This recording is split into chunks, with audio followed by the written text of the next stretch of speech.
Good evening, ladies and gentlemen. My name is Zahid Laik Ahmed, and I'll be speaking for the motion.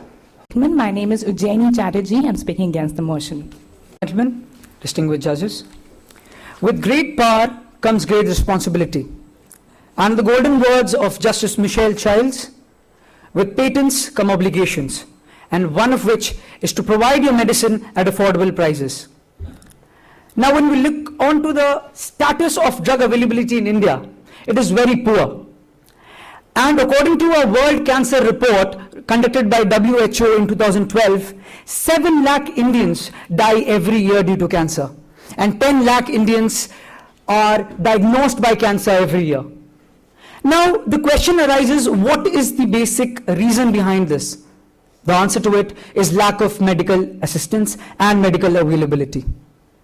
According to Mr. D.G. Shah, the Secretary General of Indian Pharmaceutical Alliance, he says that after 2005, India became subject to product patents, which introduced MNCs to come in India to produce new medicines and market them into the market.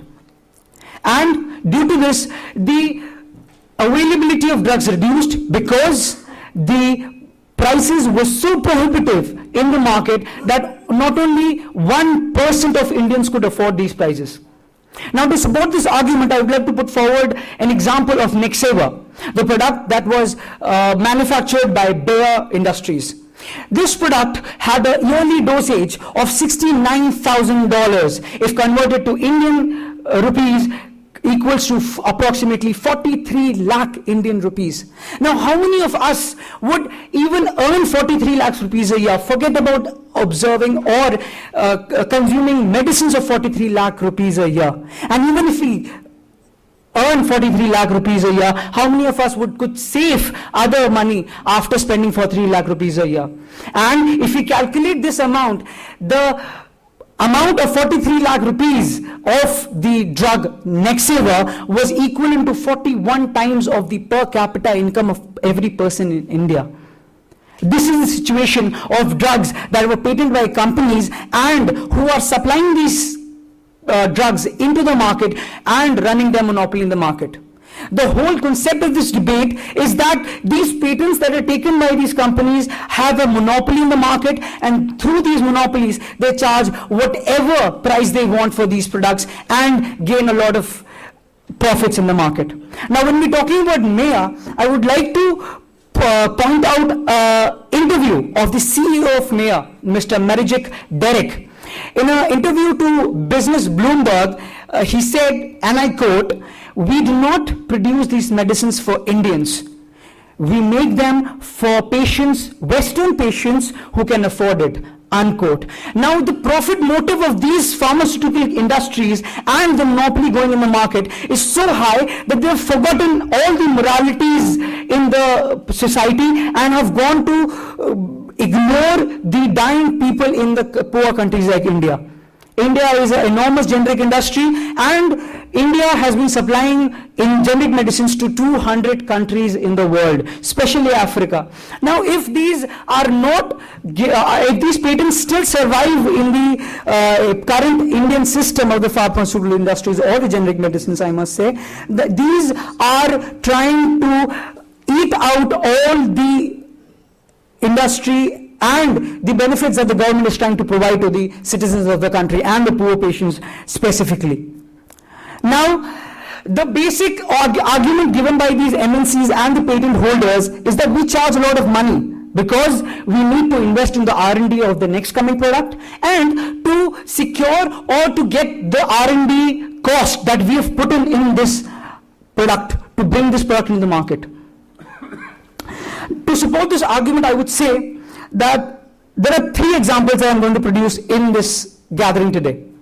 And in these 3 examples, I will put forward into the gathering that these drugs that these companies are producing have enough money given by them by their respective governments that the money that they're charging from the different countries or the developing countries, which they call as their revenue consumption for completing their R&D cost, it's not compensating, it's overcompensating their costs. First example is of stavudinate. This drug was manufactured by Bristol Myers Squibb. Now, when this drug was subject to marketing, the US government did its innovation and identification earlier on. And Bristol Myers Squibb was only given the right to sell this product in the market. But the argument given by them was that we have invested in this product, we have invested a lot of cost in the R&D, that's why we acquire a lot of cost. Second came in Nexaver. As soon as Nexaver was registered in the United States of America, the government completely reimbursed the R&D cost of that drug. And any argument whatsoever that these companies may put forward that these drugs and the high price of these drugs are just because of the R&D cost put in is pathetic. Furthermore, I would like to add of Glivec. The Novartis group introduced Glivec, and the Glivec was given the status of orphan drug status. Orphan drug status means that the drug, all the tax breaks were given off of Novartis, and Glivec was given a complete reimbursement of its R&D cost. In the end, I would just like to say that what is the current situation of poor patients in India? It is the health and life of these patients held at ransom of the product companies in the present market. Thank you very much.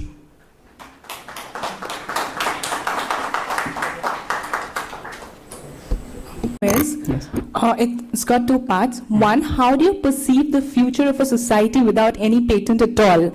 Especially when you have drugs coming up and without patent, they wouldn't have any clinical trials, understanding of how they affect the human body and how much resistant the human body is towards that. So how do you perceive the health of the patients when none of these standards are maintained? C. Hamid, the managing director of Cipla.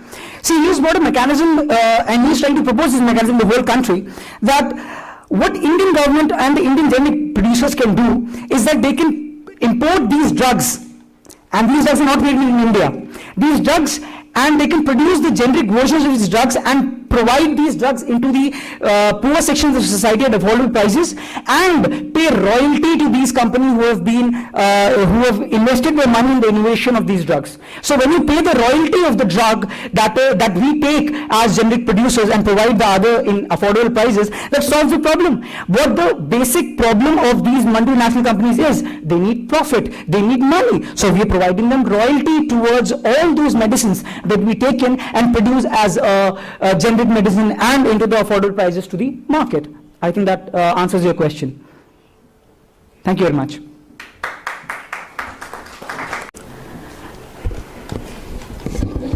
Please start. I shall begin by sharing a piece of anecdote I read recently. There was once an ailing lion in his old age, still proud of his glorious past. He always wanted a reaffirmation of what he was. So one day he sees this mean panther passing across and goes to him and asks him, who is the king of the jungle? The panther is in no mood of a fight, just says, you are the Lord, and moves by. Very happy, now the lion moves to a tiger, asks the same question, and the tiger too, reluctant to pick up a fight, says, you are the Lord. The happy lion moves on. The lion finally meets an elephant and asks a similar question.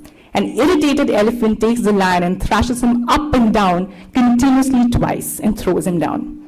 Barely able to speak, almost suffering a mini heart attack, the lion stands up and moves away, mumbling, only because you didn't know the answer, you didn't have to beat me up. Indeed, India is the pharmacy of the whole world. We supply generic drugs generously to the whole world and think we are protecting the poor. But very frankly, are we protecting the poor or are we protecting poverty? It is seen in America and UK. In America, FDA has banned more than 34 drugs from pharmaceutical industries in India, which create generics and send them because it did not have the standard and was substandard, and the quality was so bad that patients' health was harmed more than benefited. Therefore, it has been seen that the medicines, that generic medicines which India is exporting not only to other countries, even within India, compared to the medicines which are branded are much substandard in quality. The medicines which we send out to Africa compared to the medicines which we sell here, which are generic in nature, are different. The African medicines are extremely of low quality and people have died because of this. It shows that generic medicines, therefore, cannot be a solution. Let us consider the situation. In a rule of jungle, where there's no patent, there's no law, the big fish eats the smaller one. It's obvious the bigger ones are going to dominate. If we don't have patents, the big corporates are not going to leave us. It's very naive of us to think that there'll be no lobby and we can go on the way we wish to. Instead, as published by the British Medical Journal recently and also affirmed by the Indian Medical Association, doctors in India are heavily bribed by these companies who want them to prescribe drugs to people, their drugs to people who can afford them. Therefore, when the economy is getting concised, when they're serving only a limited segment of people, what happens? They want to create their profits only from a very small number of people. Therefore, our doctors prescribe us not what we need, but what we should need, and that definitely harms our health. Let us consider this. If we open our economy up, if we give patents out, they get this huge economy, they get the markets of India. Indian markets are one of the biggest and the most flourishing markets. We consider ourselves the cradle of globalization, and we have to understand this.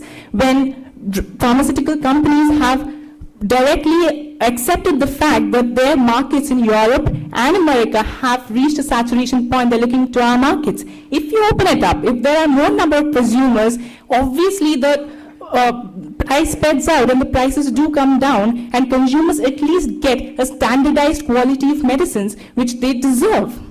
Alongside, if we have patents coming up, if we have these drugs coming up with a standardized quality, we have the idea of medicines, alternative medicines, homeopathy, Unani, and various other forms of medical disciplines which are ancient but definitely not primitive, which are gaining a lot of relevance in Europe, can be used in our country. And that would definitely provide an impetus for better choices for the people in our economy and give them the chance to choose. And this expands the economy and does not monopolize it. Moving on, there are many people who want to innovate and come up with their own ideas, and these ideas, if not recognized, will come from the back doors. And therefore, the racial divide that we are talking about of Europe and India, it's actually happening more because people who can afford in an economy are ending up paying more prices for their medicines, and we don't pay for our medicines.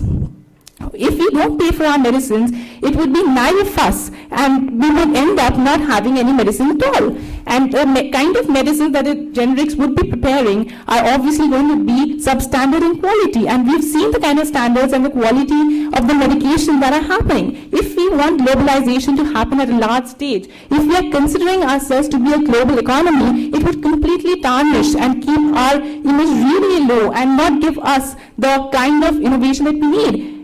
If we want our people to be able to afford, then probably the government has to take up initiatives and give them insurances which definitely would take the debate to a next level, to a higher level, and suggest solutions, because there's after all no quick fix solution by which people can be granted instant medicines and medication. There would be politics, lobbying, and other ways of vicious circle by which people would be denied of their basic right to health. And it is dangerous to even think of the kind of quackery that would go on in our country without the drugs. If there's no IP protection, there would not be the launch of advanced drugs where we are denying our patients. Thank you. My friend here is trying to push the burden to the government rather than the companies. Anyways, my question to you is, you said in your speech that if people are not able to afford the prices of the drugs, it's naive of them because other countries and the other people in the other countries can afford those prices. So, according to you, is it better for the people to die and suffer rather than to do anything to afford their prices, or what is the situation according to you? I would correct you in that. I did not say it is naive of them if they cannot afford the drugs. I said it's naive of us if we think that if we don't afford the drugs and if we ban patents, they would not try to enter our economy. I said the prices would get concentrated and a limited segment would get served by this. And the second part of your question was about what was the second part of the question? That was the only part. Thank you, ma'am. Yeah, okay, thank you. Thank you very much.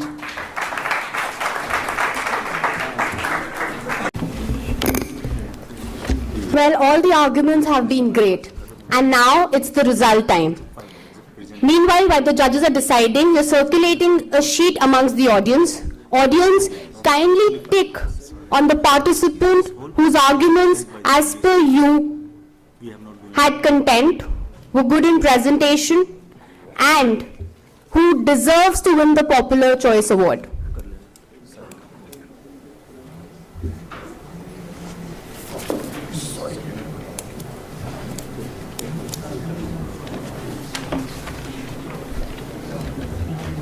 But before that, I would like to invite Honorable Justice Mr. A.K. Sikri to kindly come up on the dais and share his kind words with us. Please, sir.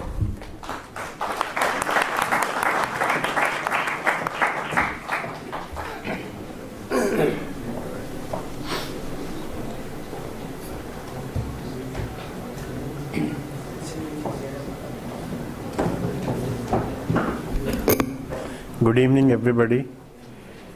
I would only say, actually, to tell you frankly, because of time constraint, immediately after handing over the results, I wanted to leave, but then I was requested to stay back at least to give the prizes.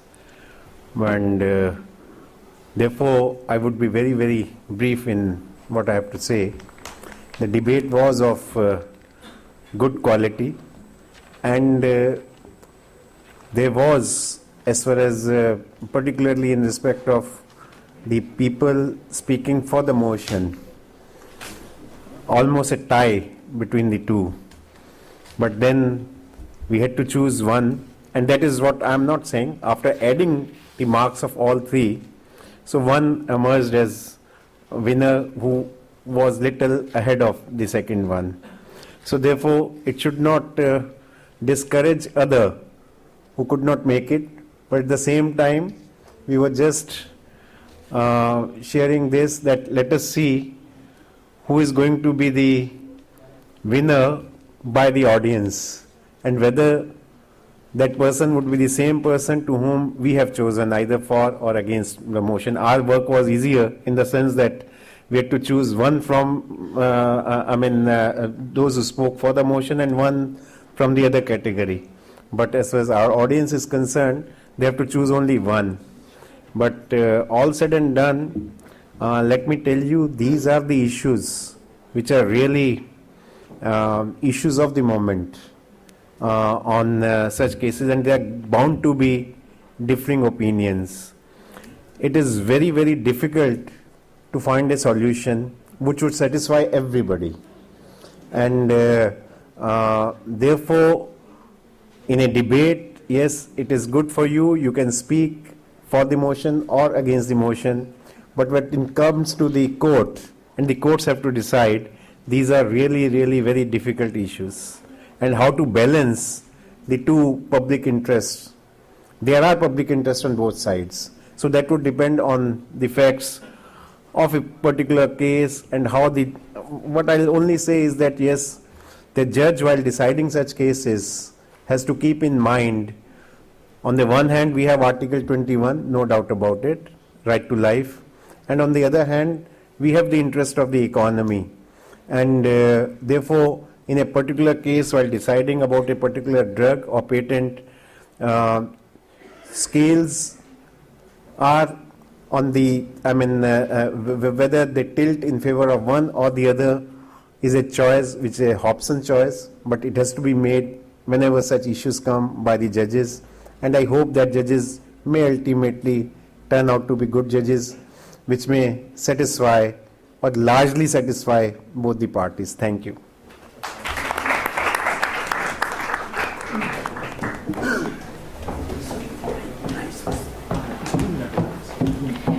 Okay, so results are there. The person winning against the motion. Anyone wants to guess? Okay. The person winning against the motion is Aditya Huda, third year learner, BLLB Institution, Faculty of Law, Jamia Milana. Aditya, kindly come up on stage and collect your award from Honorable Justice Mr. Sikri. Okay, Aditya isn't here. Okay. The person winning for the motion. Audience. You guessed it right. Jayan Bharadwaj, DLLB First Year Institution, Symbiosis Law School, Noida. Kindly come up and collect your award from Mr. Sikri.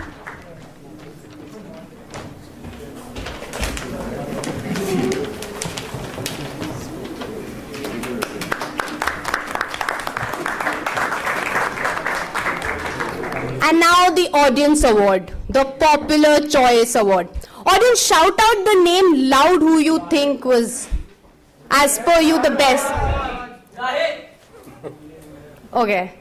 Jayant or Zahid? Who? Jayant. Louder. It's a popular choice award. जोर से. जितना जोर से बोलोगे उतना favorite है वो. Come on.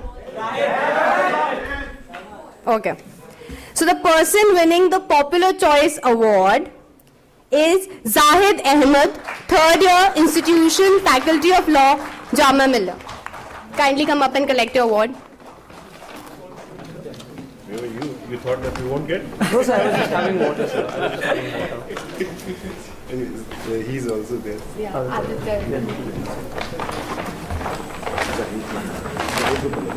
It's a pleasure. Jahid, also comes. Thank you very, very much.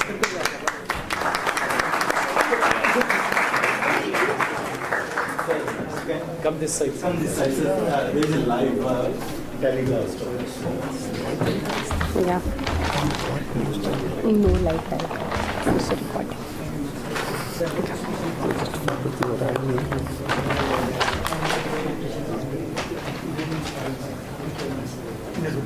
Okay, I'm announcing again the winner for against the motion, Aditya Huda.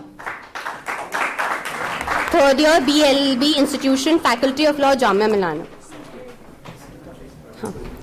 And now I request Chairman of Novartis, Mr. Ranjit Sahani, to kindly come up on the stage and felicitate Honorable Justice Sikri.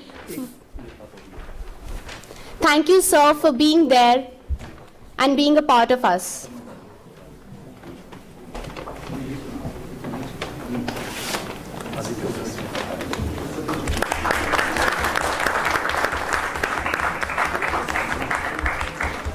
I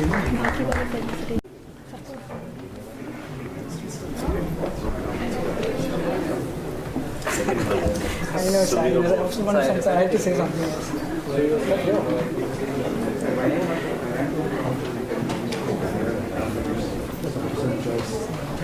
I made it in time for the first speaker. Thank you, Secretary.